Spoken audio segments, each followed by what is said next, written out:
Hello everyone, I am Vishal Tiwari. Welcome to my YouTube channel जिसका नाम है अंग्रेजी टीचर। अब अंग्रेजी सीखना और भी हुआ आसान अंग्रेजी टीचर के साथ।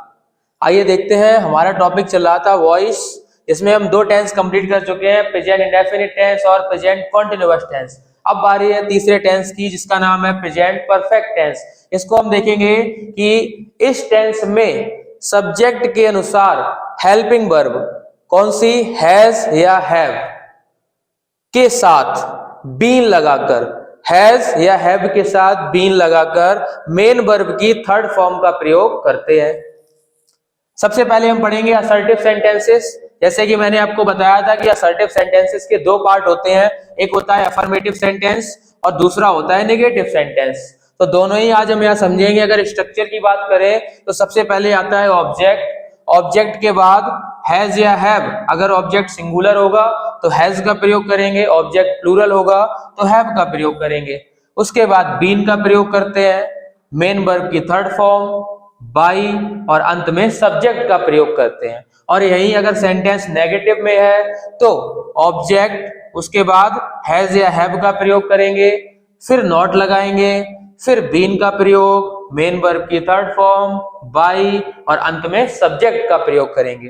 तो हम सेंटेंसेस से शुरुआत करते हैं। हमारा पहला सेंटेंस लिखा है ही हैज कुक्ड फूड, कि वह पका चुका है। क्या पका चुका है? फूड, भोजन पका चुका है। हमारा ऑब्जेक्ट क्या है? फूड। तो फूड से स्टार्टिंग करेंगे, फूड। अब फूड हमारा कैसा ऑब्जेक्ट है? सिंगुलर ऑब्जेक्ट है, तो हेल्पिंग वर्ब क्या आएगी? हैज। क्या लगाएंगे? बीन। अब प्रेजेंट परफेक्ट टेंस में एक फायदा ये रहता है कि इसमें पहले से ही थर्ड फॉर्म आपको दी जाती है और वही मेन वर्ब की थर्ड फॉर्म का प्रयोग करते हैं। तो थर्ड फॉर्म क्या रखी है? Cooked. Food has been cooked. फिर किसका प्रयोग करेंगे? बाई का। अब जो हमारा सब्जेक्ट था वो ऑब्जेक्ट की जगह पर आ जाएगा। ही का ऑब्जेक्ट बताया था आपको क्या होता है? हिम। कि भोजन पकाया जा चुका है बाई हिम। किसके द्वारा? उसके द्वारा।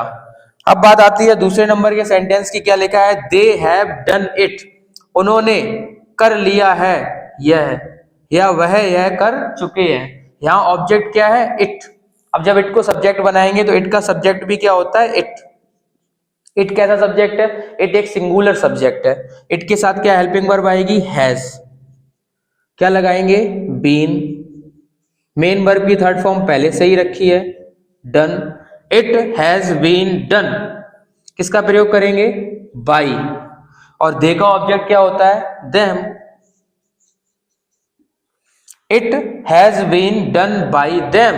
यह किया जा चुका है उनके द्वारा। बात तीसरे नंबर की करें तो क्या लिखा है? राहुल हैज बीटन मी। राहुल मुझे पीट चुका है। किसकी बात हो रही है? मेरी, मी की। मी का जब सब्जेक्ट बनाते हैं तो मी का सब्जेक्ट क्या बनता है? आई। अब राहुल के साथ हैज का प्रयोग करते हैं, आई के साथ किसका प्रयोग करेंगे? हैव का। देखिए ऑब्जेक्ट के अनुसार हैज या हैव का प्रयोग करते हैं। I have. क्या लगाएंगे? बीन। मेन वर्ब की थर्ड फॉर्म, बीटन। उसके बाद बाई। अब राहुल, राहुल का ऑब्जेक्ट क्या होगा? राहुल। प्रोनाउंस बदलते हैं। तो I have been beaten by Rahul.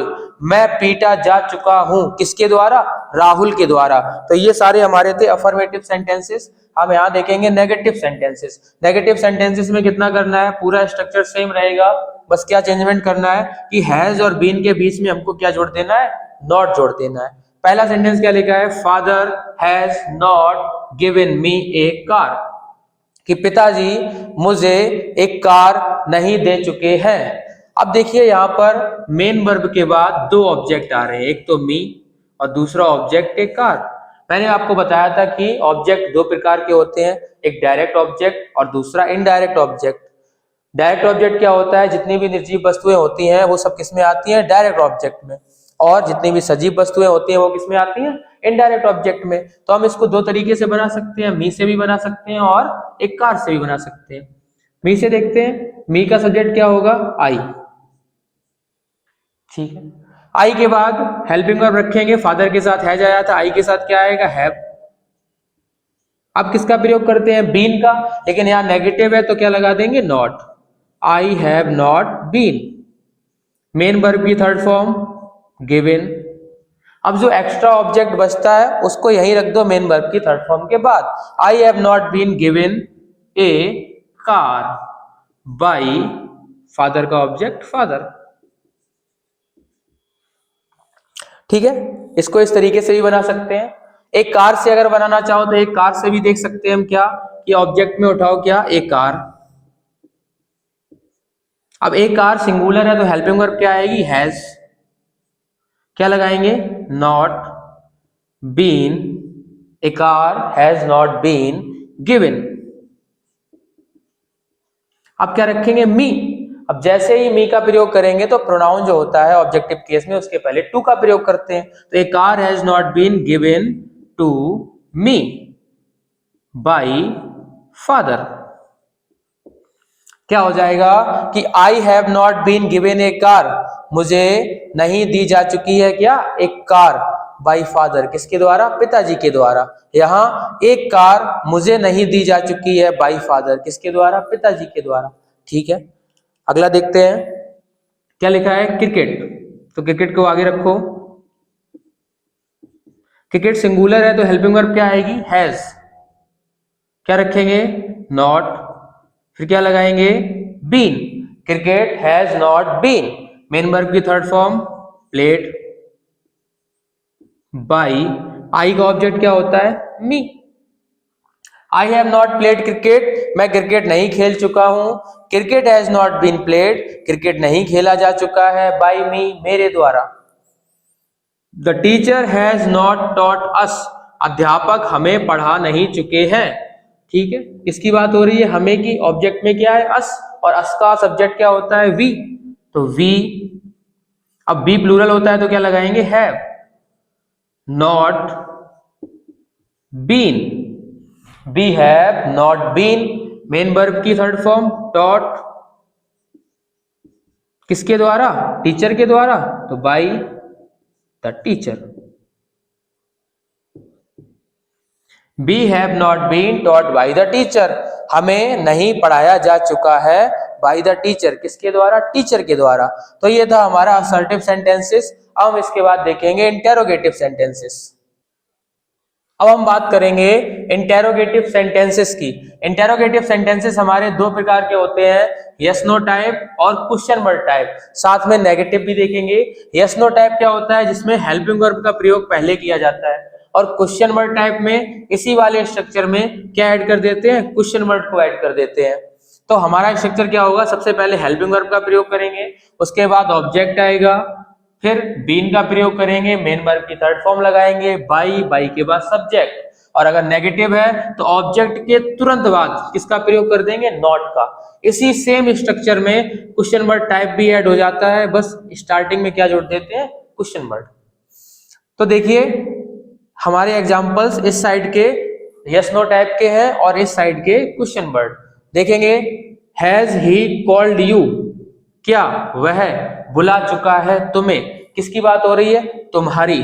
अब यहाँ हेल्पिंग वर्ब का प्रयोग पहले किया गया है, ऑब्जेक्ट को जब सब्जेक्ट बनाएंगे तो उसके अकॉर्डिंग भी हेल्पिंग वर्ब का प्रयोग पहले किया जाएगा। बात किसकी हो रही है? यू की। अब यू प्लूरल है तो हेल्पिंग वर्ब में क्या आएगा? हैव। यू को आगे रखेंगे सब्जेक्ट की जगह पर यू। ठीक है, हैव रख दिया, हेल्पिंग वर्ब हैव रख दी, ऑब्जेक्ट रख दिया, नेगेटिव है नहीं, क्या रखेंगे? बीन। तो have you been. Main verb की थर्ड फॉर्म क्या रखी है? कॉल्ड।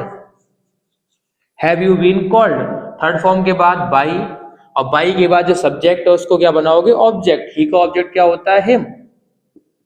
तो क्या तुम्हें बुलाया जा चुका है उसके द्वारा। ठीक है, दूसरे में आएंगे हैव बॉयज, क्या लड़के रिटन लिख चुके हैं, ए लेटर, क्या लिख चुके हैं? एक पत्र। तो किसकी बात हो रही है? ए लेटर की। जब ए लेटर सब्जेक्ट बनेगा तो हेल्पिंग वर्ब क्या आएगी? यहाँ बॉयज के अकॉर्डिंग हैव का प्रयोग हुआ है, ए लेटर के अकॉर्डिंग किसका प्रयोग होगा? हैज का। तो has a letter. Has object रखा, तुरंत क्या लगाएंगे? Been. Has a letter been, third form क्या है? रिटन बाई, और बॉयज का ऑब्जेक्ट बॉयज। क्या हो जाएगा? क्या एक पत्र लिखा जा चुका है? किसके द्वारा? लड़कों के द्वारा। तीसरा सेंटेंस देखेंगे, हैज सी नॉट डन, क्या वह नहीं कर चुकी है हर वर्क, क्या अपना काम। किसकी बात हो रही है? हर वर्क, उसके काम की। तो यही हमारा ऑब्जेक्ट है। अब हर वर्क उसका काम है, सी सिंगुलर है, हर वर्क भी उसका काम भी कैसा है? सिंगुलर। तो हेल्पिंग वर्ब किसका प्रयोग होगा? हैज का। तो हैज हर वर्क, ठीक है, हैज रख लिया, ऑब्जेक्ट रख लिया। अब देखिए नॉट लगा है तो ऑब्जेक्ट के तुरंत बाद किसका प्रयोग करेंगे? नॉट का। तो हैज हर वर्क नॉट, फिर क्या प्रयोग करेंगे? Been, been. Has her work not been done by, और सी का ऑब्जेक्ट क्या होता है? Her. Has her work not been done by her, क्या उसका काम नहीं किया जा चुका है उसके द्वारा। ठीक है, अब बात करते हैं हम क्वेश्चन वर्ड की। क्या लिखा है? हु का स्पेशल आपको हमने बताया था रूल क्या होता है। हु को किससे स्टार्ट करते हैं? बाई होम से। By home. अब बाई होम के बाद किसका प्रयोग होता है? हेल्पिंग वर्ब का। और वो कौन सी हेल्पिंग वर्ब आती है? जो हमारा ऑब्जेक्ट होता है। ऑब्जेक्ट यहां पर क्या है? हु हैज डन इट, इसे कौन कर चुका है। किसकी बात हो रही है? इसकी, यह की। तो इट हमारा कैसा ऑब्जेक्ट होता है? सिंगुलर। और जब हेल्पिंग वर्ब रखेंगे तो हेल्पिंग वर्ब क्या आएगी? हैज। तो बाई होम हैज इट को आगे ले आएंगे, ले आए। सबसे पहले क्वेश्चन वर्ड रखा, हेल्पिंग वर्ब रखी, ऑब्जेक्ट रखा, उसके बाद नॉट नहीं है तो नहीं लगाएंगे, किसका प्रयोग करेंगे? बीन का। तो by whom has it been, अब बचा क्या है? मेन वर्ब की third form, done. By whom has it been done, यह किसके द्वारा किया जा चुका है। ये देखिए, who has taught you English, कि कौन तुम्हें पढ़ा चुका है क्या? अंग्रेजी। अब यहां पर देखिए दो ऑब्जेक्ट है। कौन कौन से? एक तो यू और दूसरा इंग्लिश। अभी आपको बताया था दो ऑब्जेक्ट होते हैं। ऑब्जेक्ट भी दो प्रकार के होते हैं। कौन कौन से? डायरेक्ट ऑब्जेक्ट और इनडायरेक्ट ऑब्जेक्ट। अब यहाँ पर बताइए डायरेक्ट ऑब्जेक्ट कौन सा है? निर्जीव वस्तु होती है वो डायरेक्ट ऑब्जेक्ट होता है। तो ये इंग्लिश हमारा कैसा ऑब्जेक्ट हो गया? Direct object. और यू जो है सजीव वस्तु, ये कैसा ऑब्जेक्ट हो गया? Indirect object. दो तरीके से हम इसको भी बना सकते हैं, लेकिन स्टार्टिंग हमारी किससे हुई है? हु से। और हु को किस में बदलते हैं? बाई होम में। तो बाई होम, दोनों तरीकों से हम देखेंगे। सबसे पहले हम यू से देखेंगे। जब यू को सब्जेक्ट में ले आओगे तो हेल्पिंग वर्ब क्या आएगी? हैव। तो बाई होम हैव यू।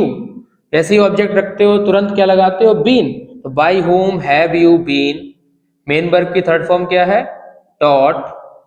अब एक्स्ट्रा में क्या बचता है? इंग्लिश, रख दो उसको लास्ट में, और अंत में क्वेश्चन मार्क। तो by whom have you been taught English, किसके द्वारा तुमको पढ़ाई जा चुकी है क्या? अंग्रेजी। अब यहाँ इंग्लिश से बनाकर देखेंगे तो कैसे बनेगा? स्टार्टिंग सेम रहेगी क्या? बाई होम, ठीक। अब जब इंग्लिश को आगे ले आएंगे सब्जेक्ट के स्थान पर, तो इंग्लिश सिंगुलर है तो हेल्पिंग वर्ब किसका प्रयोग करेंगे? हैज का। तो by whom has English been taught. आपको बताया था जब भी ऑब्जेक्ट रखते हैं, ऑब्जेक्ट में प्रीपोजिशन का प्रयोग करते हैं मेन वर्ब के बाद, तो किसका प्रयोग करते हैं? टू का। टू। अब एक्स्ट्रा में क्या बच रहा है? यू। तो by whom has English been taught to you, किसके द्वारा अंग्रेजी पढ़ाई जा चुकी है? किसको? तुमको। ठीक है, लास्ट हमारा क्या है कि when have you not drunk milk, कि तुम कब नहीं पी चुके हो क्या? दूध। तुम दूध कब नहीं पी चुके हो। तो क्वेश्चन वर्ड की जगह पे क्वेश्चन वर्ड का प्रयोग करेंगे वेन के स्थान पर वेन। अब हेल्पिंग वर्ब आएगी लेकिन किसके अकॉर्डिंग? मिल्क के अकॉर्डिंग। बात किसकी हो रही है? मिल्क की। तो मिल्क को जब आगे ले आएंगे तो मिल्क सिंगुलर होता है, हेल्पिंग वर्ब किसका प्रयोग करेंगे? हैज का। तो वेन हैज, ऑब्जेक्ट में क्या रखेंगे?